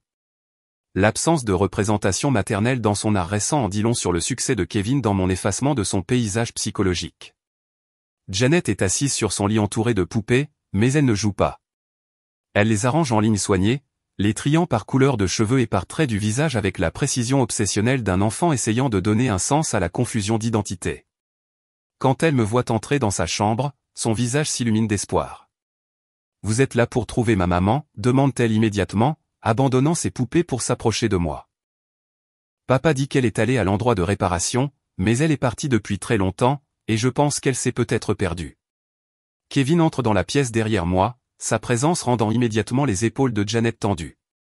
Janet, c'est mademoiselle Gonzalez du bureau du comté. Elle est là pour s'assurer que tu es heureuse et en bonne santé. Je m'agenouille à la hauteur des yeux de Janet, combattant chaque instinct maternel qui me hurle de la serrer dans mes bras et de lui dire que maman n'est jamais partie, que maman s'est transformée en quelqu'un d'assez fort pour la sauver. Au lieu de cela, je maintiens mon calme professionnel alors que mon cœur se brise en voyant les changements sur le visage de ma fille.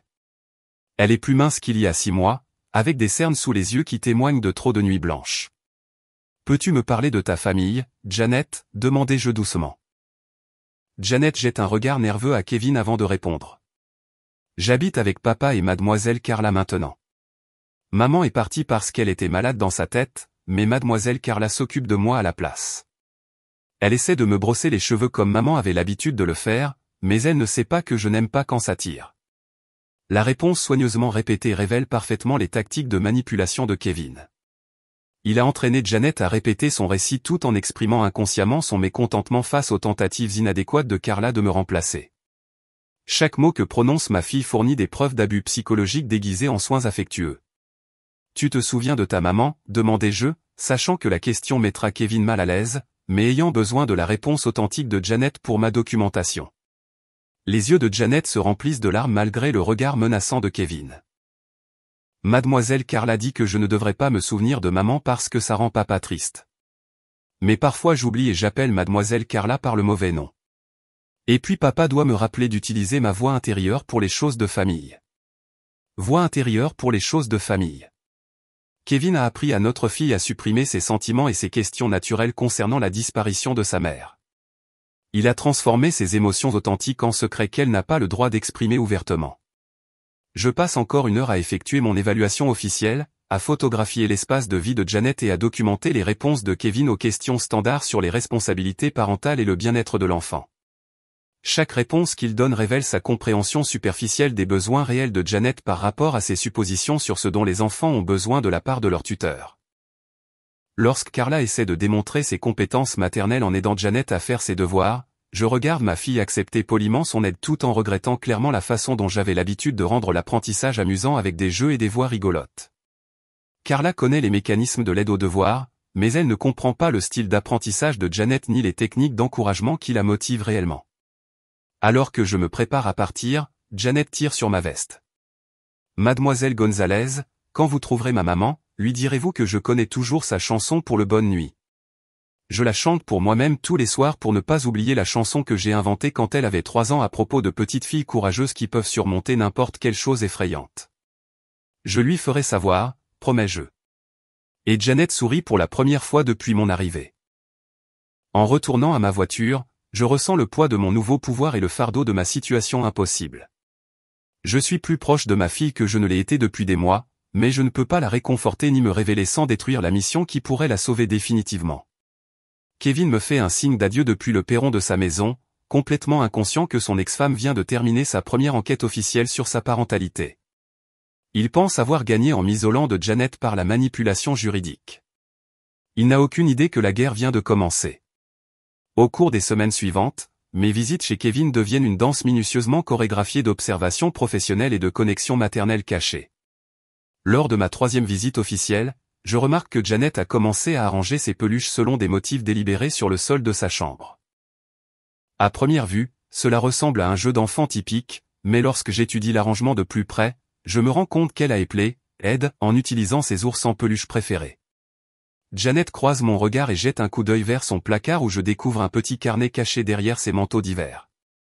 À l'intérieur, elle a dessiné une image après l'autre de la même scène.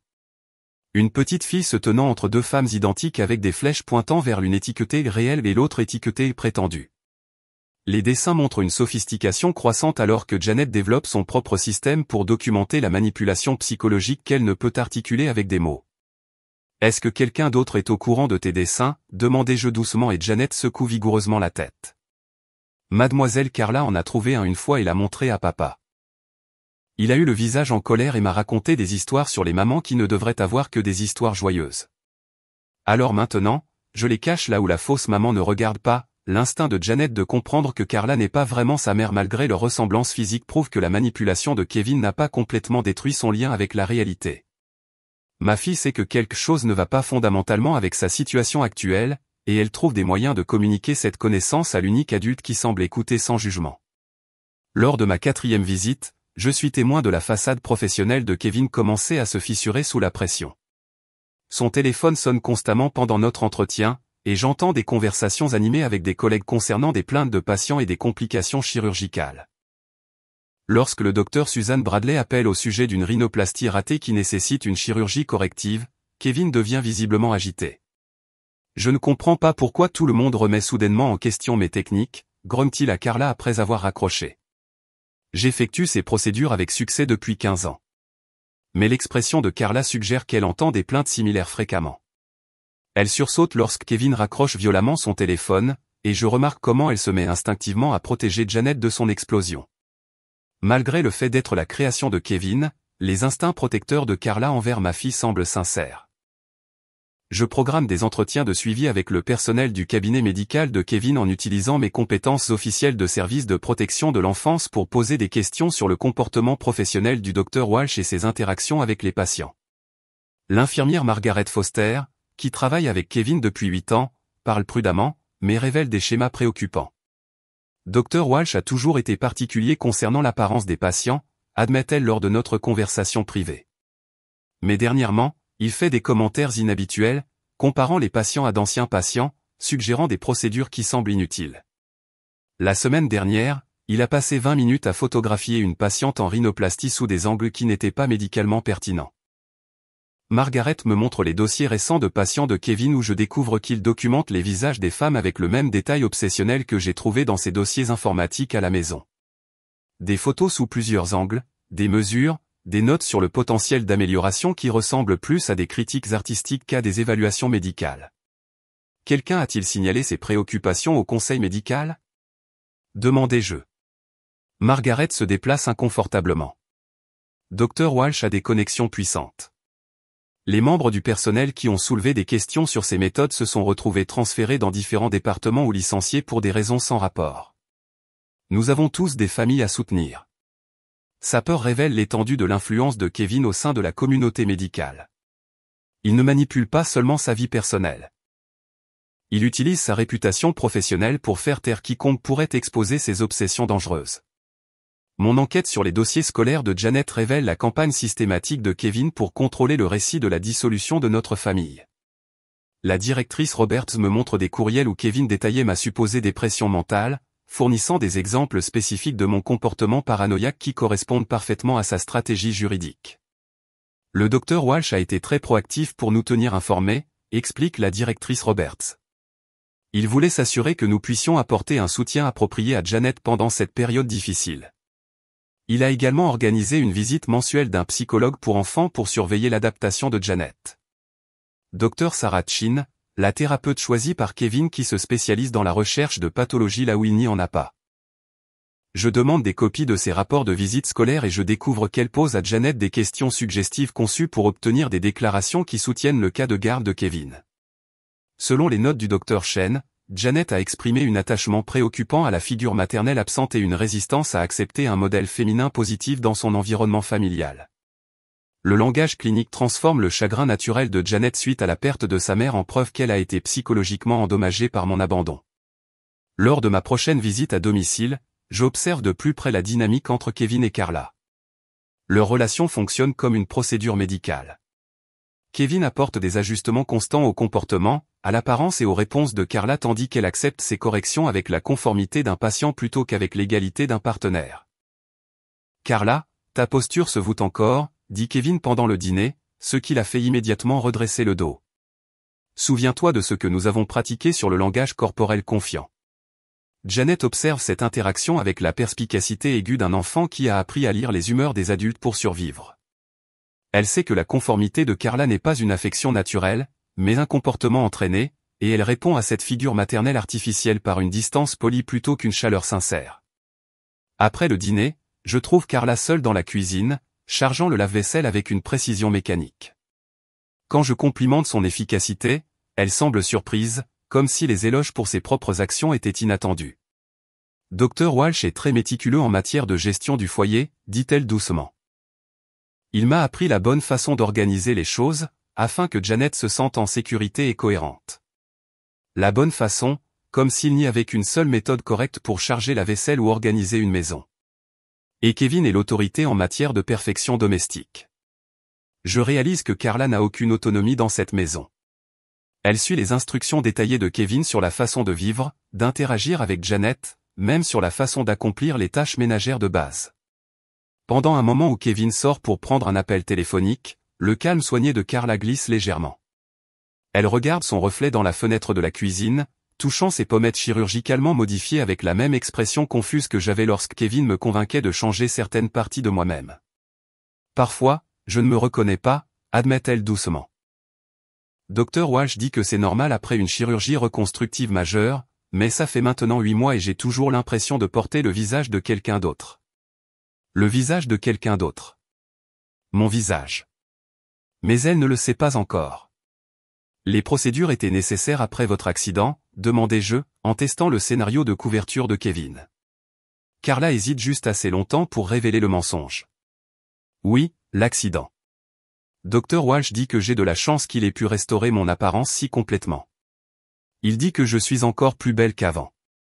Mais son ton suggère le doute plutôt que la gratitude. Elle commence à se demander si l'histoire de l'accident a du sens, si les procédures étendues étaient réellement nécessaires, si la version des événements de Kevin correspond à ses souvenirs fragmentés de ce qui s'est réellement passé. Cette nuit-là, je compile mon dossier de preuves croissant. Les dessins cachés de Janet montrant une confusion d'identité, le déclin professionnel de Kevin documenté par des collègues préoccupés, l'inconfort croissant de Carla face à sa transformation chirurgicale et son rôle subordonné dans le foyer de Kevin, les craintes des membres du personnel concernant le comportement inapproprié de Kevin. Chaque élément de preuve renforce mon dossier. Mais plus important encore, chaque visite révèle que la famille de remplacement parfaite de Kevin est basée sur la manipulation, la peur et le contrôle psychologique plutôt que sur l'amour et la sécurité authentique. Janet ne prospère pas avec sa nouvelle figure maternelle. Elle survit en supprimant ses instincts naturels et ses émotions authentiques. La guerre que Kevin a déclenchée en créant des doubles chirurgicales se transforme en sa propre destruction. Il ne le sait pas encore. Mon succès dans d'autres affaires de garde se développe rapidement à mesure que le bouche à oreille se répand dans le système des tribunaux de la famille concernant la nouvelle travailleuse sociale qui n'est pas intimidée par les professionnels riches ou leurs équipes juridiques. Le juge Patricia Morrison demande ma participation dans l'affaire Henderson où un avocat éminent utilise ses connexions juridiques pour discréditer les allégations d'abus émotionnels de son ex-femme. Maria, j'ai besoin de quelqu'un qui peut voir à travers la manipulation professionnelle, me dit le juge Morrison lors de notre réunion avant le procès.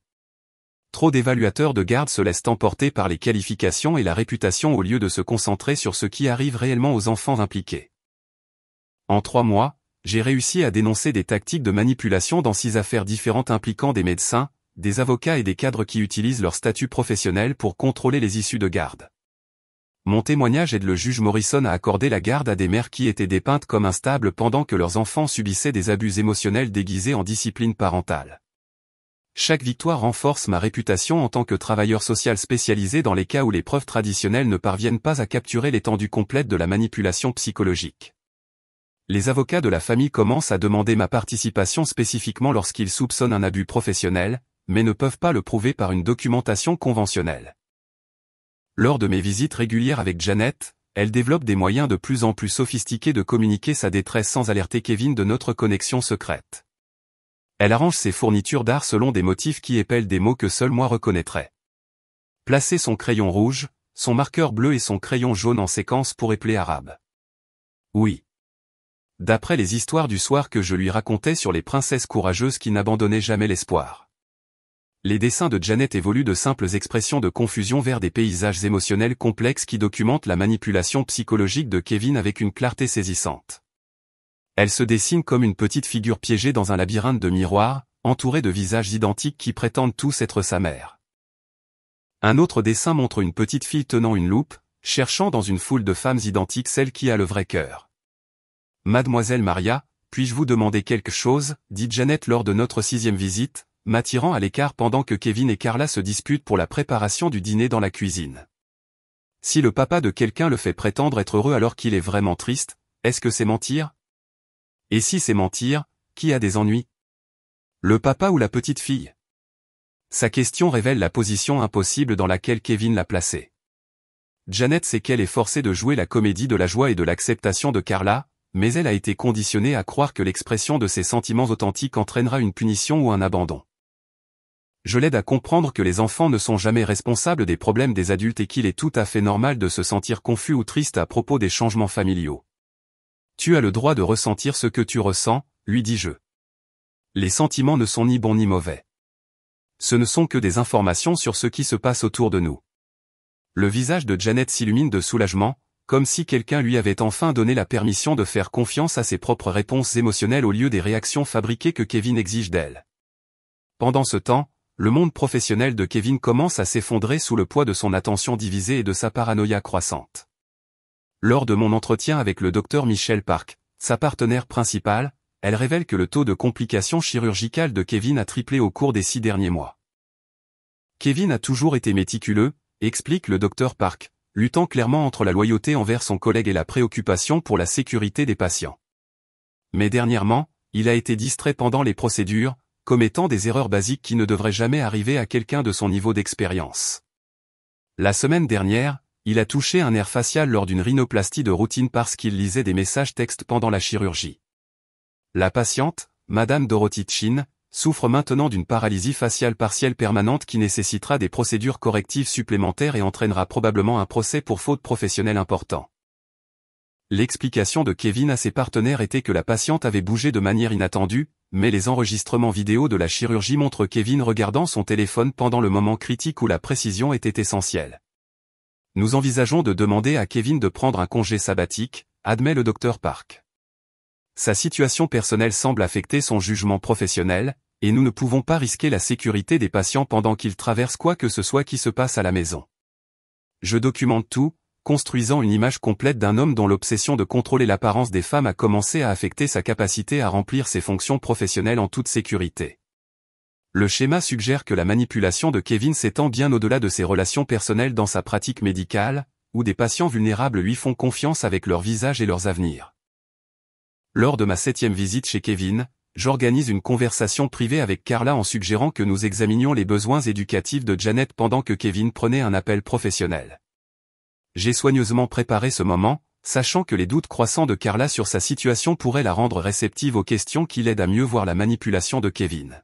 « Depuis combien de temps travaillez-vous pour le Dr Walsh ?» demandai-je, en utilisant un langage qui renforce subtilement son statut d'employé plutôt que de partenaire romantique. « 3 ans, répond Carla, puis elle se corrige rapidement. Je veux dire, je fais partie du cabinet depuis 3 ans, mais Kevin et moi sommes ensemble personnellement depuis environ 18 mois. Le calendrier révèle que Kevin a commencé à transformer Carla bien avant que notre mariage ne montre des signes de problèmes sérieux. Ce n'était pas une relation de rebond après des difficultés conjugales. C'était une opération de remplacement préméditée que Kevin a exécutée alors qu'il était toujours marié à moi. Janet a mentionné que vous aidiez à ses soins depuis que sa mère est entrée en traitement, continuai-je prudemment. Cela doit être difficile de prendre un rôle maternel auprès d'un enfant qui a vécu un traumatisme. La façade de Carla se fissure légèrement. Parfois, j'ai l'impression de jouer un rôle que je ne comprends pas. Janet me regarde comme si elle s'attendait à ce que je fasse les choses différemment, à ce que je connaisse des choses à son sujet que je ne connais pas. Kevin est frustré quand je ne peux pas anticiper ses besoins comme sa vraie mère le pouvait. Vraie mère. La phrase lui échappe avant que Carla ne puisse se retenir, révélant que malgré l'insistance de Kevin à l'appeler la nouvelle figure maternelle de Janet, elle sait qu'elle est une substitut plutôt qu'un remplacement. Avez-vous envisagé que Janet pourrait bénéficier de maintenir un lien avec sa mère biologique, suggère-je même, des visites supervisées pourraient aider à réduire son anxiété concernant les changements familiaux. Kevin dit que Jennifer est trop instable pour un contact, répond Carla automatiquement, mais son ton suggère le doute. Il m'a montré des exemples de son comportement erratique, mais parfois. Elle s'interrompt, jetant un coup d'œil vers le salon où la voix de Kevin porte à travers sa conversation téléphonique. Parfois quoi, je demande doucement. Parfois, les exemples ne correspondent pas à la femme que Janet décrit quand elle parle de sa maman qui lui manque. Les histoires de Janet font paraître sa mère aimante, créative et amusante, mais les preuves de Kevin la font paraître dangereuse et imprévisible.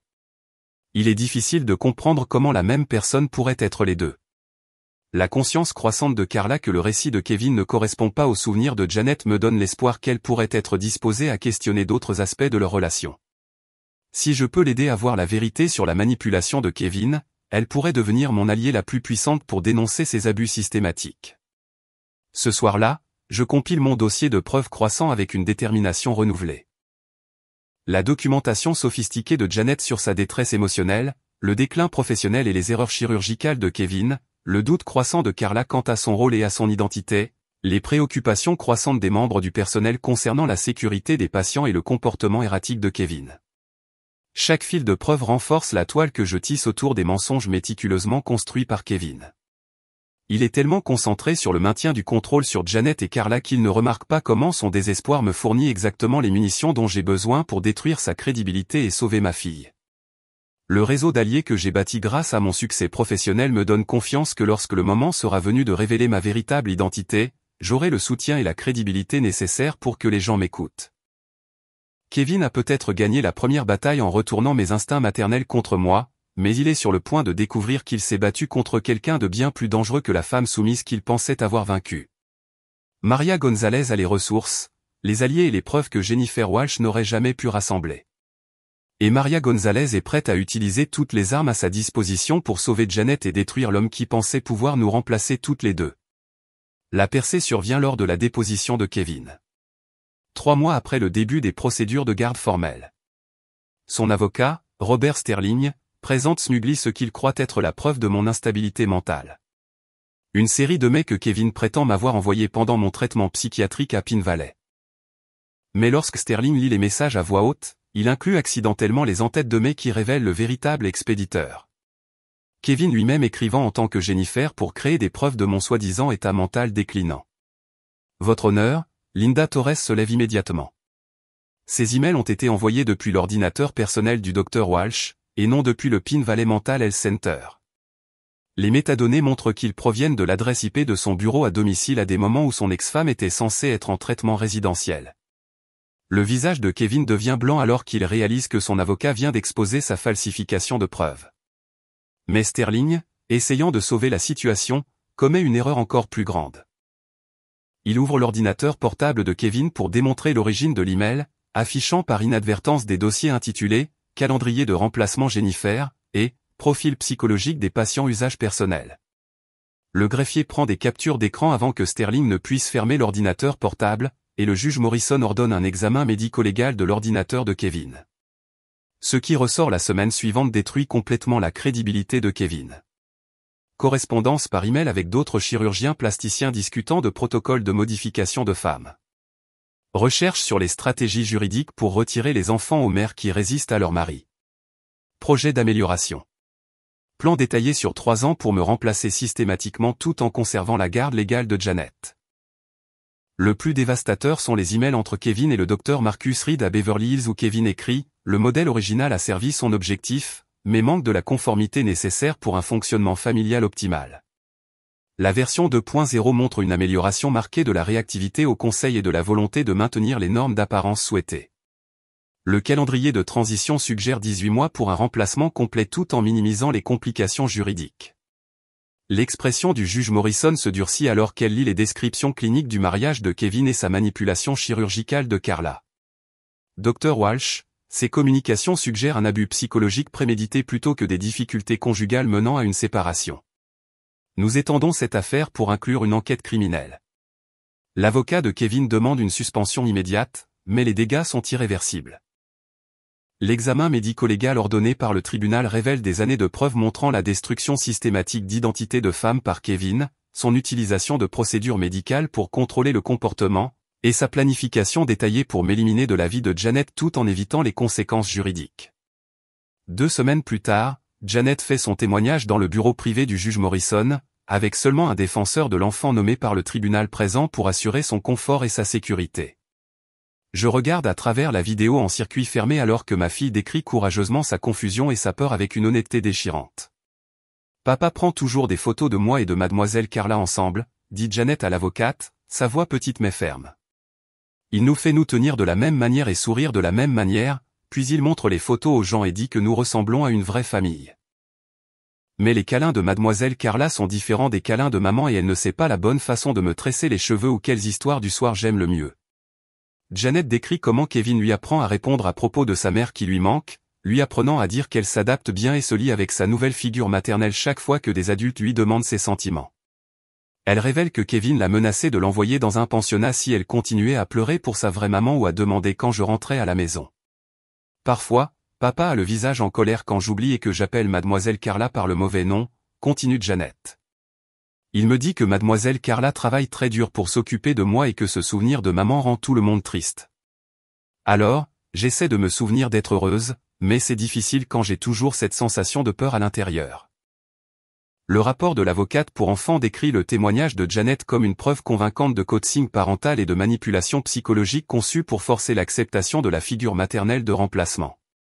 Le juge Morrison ordonne une évaluation psychiatrique immédiate de Kevin par un expert indépendant plutôt que par ses collègues choisis. Pendant ce temps, l'enquête du conseil médical sur le cabinet de Kevin révèle un schéma de mauvaise conduite qui va bien au-delà de sa manipulation personnelle des femmes.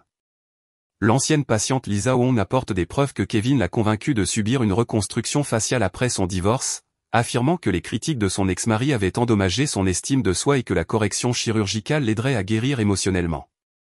Dr Walsh a pris des photos détaillées de la nouvelle petite amie de mon ex-mari, témoigne Lisa. Il a dit qu'il pouvait me rendre plus belle qu'elle, plus attrayante et plus jeune. Mais après la chirurgie, j'ai réalisé qu'il m'utilisait pour expérimenter des techniques qu'il voulait essayer sur quelqu'un d'autre. J'étais un entraînement pour son vrai projet. Le témoignage de Lisa se connecte à des histoires similaires d'autres anciennes patientes qui décrivent Kevin les photographiant obsessivement, comparant leurs résultats à des matériaux de référence qu'il gardait sur son ordinateur et faisant des commentaires inappropriés sur la création de versions améliorées de traits naturels. Le conseil médical découvre que Kevin a utilisé son cabinet comme un laboratoire pour perfectionner des techniques de manipulation chirurgicale plutôt que de fournir des soins aux patients éthiques. Dr Patricia Morse, l'allié psychiatre de Kevin, retire son soutien lorsqu'elle réalise que sa propre réputation professionnelle est en jeu. Lors de son entretien avec le conseil médical, elle admet qu'elle ne m'a jamais réellement examiné, mais a accepté de fournir un témoignage sur mon état mental basé uniquement sur les descriptions du comportement de Kevin. Dr Walsh a présenté ce qui semblait être des préoccupations légitimes concernant la stabilité psychologique de sa femme, explique le Dr Morse aux enquêteurs. Mais je réalise maintenant que j'aurais dû insister pour réaliser ma propre évaluation plutôt que de me fier à ses observations cliniques. Son aveu démolit la base du témoignage d'experts de Kevin et soulève des questions sur le nombre d'autres professionnels qu'il a manipulés pour soutenir ses faux récits sur les femmes de sa vie. La transformation de Carla d'acolyte en allié s'accélère alors qu'elle découvre plus de preuves de la manipulation systématique de Kevin. Elle trouve une caméra cachée dans leur chambre qui enregistre leurs moments intimes, et elle réalise que Kevin documentait ses réactions à son comportement de contrôle tout comme il documentait les miennes. Il m'a étudié comme une expérience de laboratoire, me dit Carla lors d'une réunion clandestine dans un café de l'autre côté de la ville. J'ai trouvé des cahiers où il note ma conformité sur une échelle de 1 à 10, compare mes réactions à ce qu'il appelle des mesures de référence, et planifie des modifications de mon comportement basées sur ces observations. Elle me fournit des copies des notes de Kevin sur les progrès de sa formation, y compris des enregistrements détaillés de la façon dont il l'a conditionné à réagir à la critique, à accepter des ajustements physiques à son apparence, et à supprimer toute résistance à son contrôle. La documentation ressemble à un manuel pour créer le partenaire soumis parfait par manipulation chirurgicale et psychologique. J'ai aussi des enregistrements, admet Carla, sortant son téléphone. Kevin ne sait pas que j'ai commencé à documenter nos conversations après avoir trouvé ces fichiers. Il a dit des choses sur son intention d'éliminer les souvenirs de Janet de sa vraie mère, sur le fait de me rendre si parfaite qu'aucun tribunal ne choisirait l'original endommagé plutôt que le remplacement amélioré. Les enregistrements sont dévastateurs. La voix de Kevin discutant de Janet comme si elle était une possession à programmer plutôt qu'un enfant à aimer. Ses plans détaillés pour convaincre Janet que ses souvenirs de moi sont des fantasmes créés par un traumatisme psychologique. Son évaluation clinique du temps qu'il faudra pour effacer complètement mon influence du développement émotionnel de Janet. Le plus dévastateur est une conversation où Kevin dit à Carla, « Les enfants sont remarquablement adaptables. D'ici 2 ans, Janet ne se souviendra plus à quoi ressemblait vraiment Jennifer. Elle pensera à toi comme à sa vraie mère et à Jennifer comme à la femme malade qui l'a abandonnée. » La mémoire est étonnamment facile à manipuler quand on contrôle le récit. Alors que je me prépare pour l'audience finale de garde, mon dossier de preuves contient des preuves écrasantes de l'abus psychologique systématique de Kevin, de la fraude médicale et de la destruction préméditée de nos liens familiaux.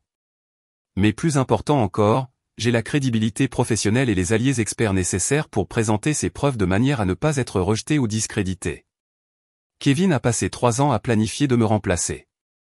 Il n'a jamais envisagé que son remplacement pourrait être quelqu'un de bien plus dangereux que la femme qu'il a détruite. Quelqu'un avec les connaissances, les qualifications et la détermination d'exposer sa manipulation de l'intérieur du système qu'il pensait contrôler. La vérité est enfin prête à émerger, et le plan parfaitement orchestré de Kevin est sur le point de devenir sa destruction complète. L'audience finale de garde a lieu un matin d'octobre clair, exactement 1 an après que Kevin m'ait signifié les papiers du divorce à l'école de Janet.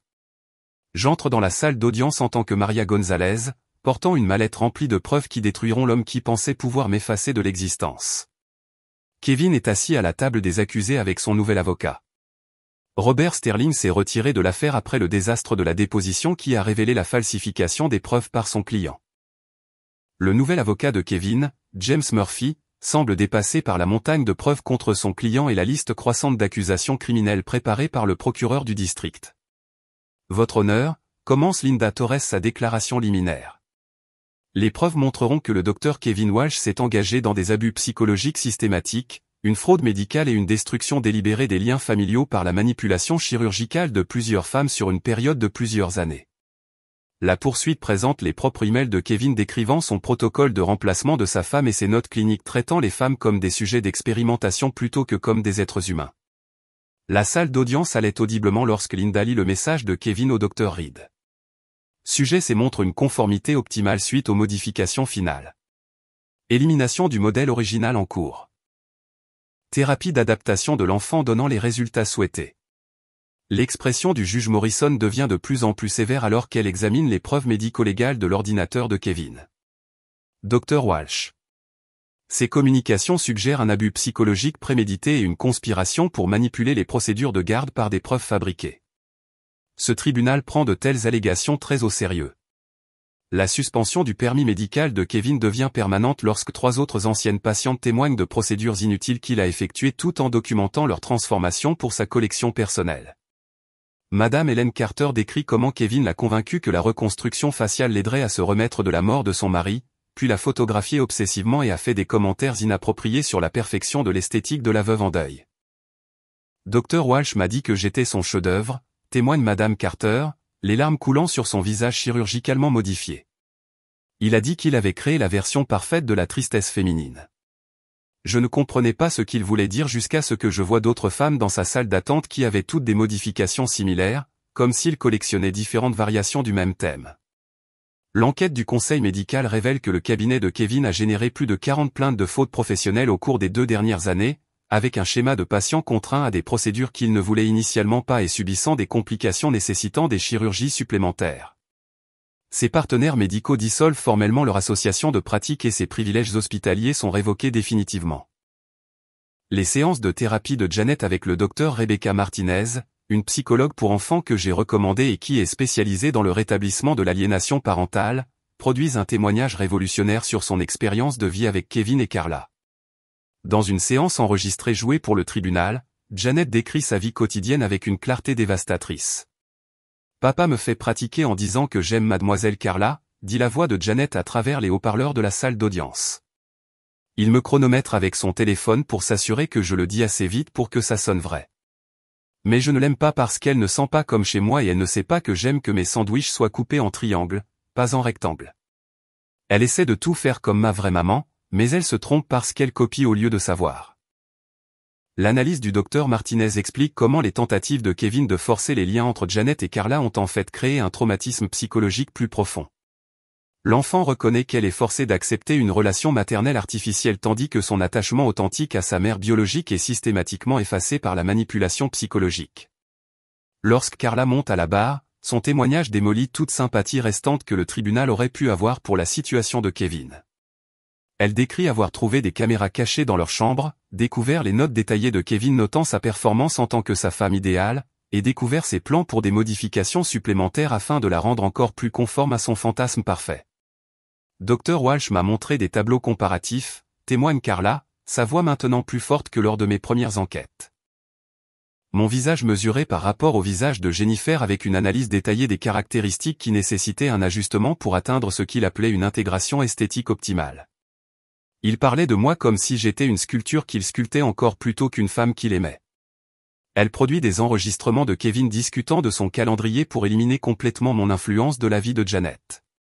Sa voix remplit la salle d'audience alors qu'il décrit les enfants comme remarquablement programmables et explique ses méthodes pour remplacer les souvenirs authentiques de Janet de moi par des histoires fabriquées sur mon instabilité mentale et mon abandon. L'enfant finira par oublier à quoi ressemblait l'original, déclare la voix enregistrée de Kevin, de manière factuelle. La mémoire est étonnamment malléable quand on contrôle le récit de manière cohérente dans le temps. D'ici 3 ans, elle croira sincèrement que Carla a toujours été sa mère et que Jennifer était la femme instable qu'il a abandonnée. Le juge Morrison demande une suspension après le témoignage de Carla, et je demande une réunion en chambre privée pour révéler ma véritable identité. Linda Torres m'accompagne alors que je me prépare à lancer la bombe finale qui achèvera la destruction de Kevin. Votre honneur, j'ai besoin de divulguer quelque chose qui changera fondamentalement cette affaire, je commence, ma voix stable malgré l'ampleur de ce que je m'apprête à révéler. Je suis Jennifer Walsh. Maria Gonzalez est l'identité que j'ai créée pour protéger ma fille et recueillir des preuves des abus de mon ex-mari depuis une position qu'il ne pouvait ni attaquer ni manipuler. Le juge Morrison me regarde un long moment, traitant les implications. Madame Walsh, vous prétendez avoir subi une transformation complète d'identité pour enquêter sur votre propre affaire de garde. Je présente la documentation de mon processus de transformation, y compris les dossiers médicaux du docteur Okafor, les photographies avant et après, et le témoignage d'experts sur le changement d'identité en tant que stratégie de survie pour les femmes victimes d'abus. Votre honneur, rester en tant que Jennifer Walsh signifiait une défaite certaine dans le système manipulé de Kevin. Devenir Maria Gonzalez m'a donné la crédibilité professionnelle et l'accès d'enquête nécessaires pour exposer ces abus systématiques. Linda Torres présente des témoins de caractère qui témoignent de ma compétence et de ma stabilité en tant que Maria Gonzalez. Des collègues des services de protection de l'enfance décrivent mon travail exceptionnel avec d'autres familles, ma connaissance spécialisée des tactiques de manipulation professionnelle et mon engagement indéfectible envers le bien-être de l'enfance. Le juge Morrison examine mes réalisations professionnelles, y compris les affaires de garde réussies où j'ai protégé des enfants de parents manipulateurs. Les preuves montrent que, loin d'indiquer une instabilité mentale, la transformation d'identité de Madame Walsh démontre une planification, une intelligence et une détermination extraordinaires pour protéger son enfant, déclare le juge Morrison. Son succès en tant que Maria Gonzalez prouve sa stabilité psychologique et sa compétence professionnelle.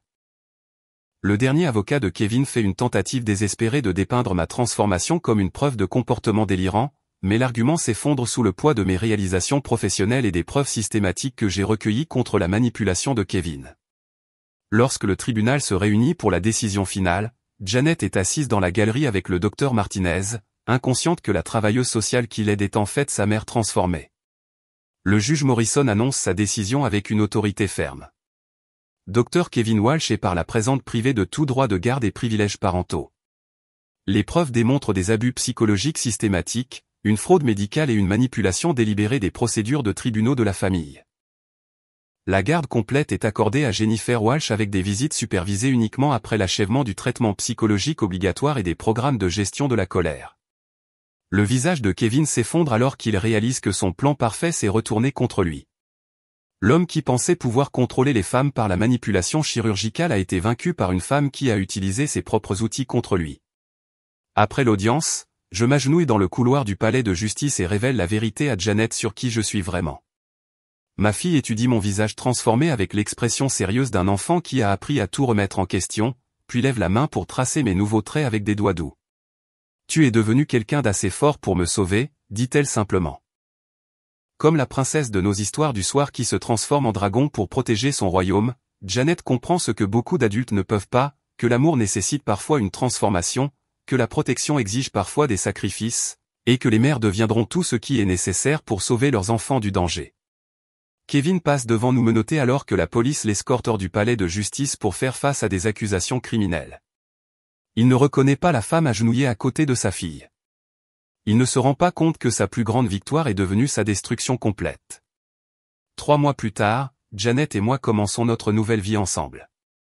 Je conserve mon identité de Maria Gonzalez professionnellement tout en ajustant lentement mon apparence pour honorer à la fois qui j'étais et qui je suis devenu. Janet m'appelle parfois Maman Maria, reconnaissant à la fois mon identité d'origine et ma transformation. J'aime que tu sois toujours ma maman, mais aussi quelqu'un de nouveau, me dit-elle alors que nous plantons des fleurs dans le jardin de notre appartement. Un nouveau départ, loin de l'environnement contrôlé de Kevin. Cela signifie que nous pouvons avoir des aventures ensemble que nous n'avons jamais eues auparavant. Kevin a perdu plus que la garde dans sa guerre contre notre famille. Il a perdu sa licence médicale, son cabinet, sa liberté et sa capacité à manipuler qui que ce soit jamais plus. Mais Janet et moi avons gagné quelque chose de précieux. La preuve que l'amour authentique survit à toute transformation. Et que parfois, la seule façon de sauver ce qui compte le plus est de devenir quelqu'un que votre ennemi n'a jamais vu venir. Si cette histoire de vengeance féroce d'une mère vous a tenu en haleine, cliquez sur ce bouton j'aime dès maintenant. Ma partie préférée a été lorsque Jennifer a révélé sa véritable identité en tant que Maria Gonzalez dans la salle d'audience, retournant la manipulation de Kevin contre lui. Quel a été votre moment préféré? Laissez-le dans les commentaires ci-dessous. Ne manquez pas d'autres histoires palpitantes comme celle-ci. Abonnez-vous et appuyez sur la cloche de notification pour ne jamais manquer une mise en ligne.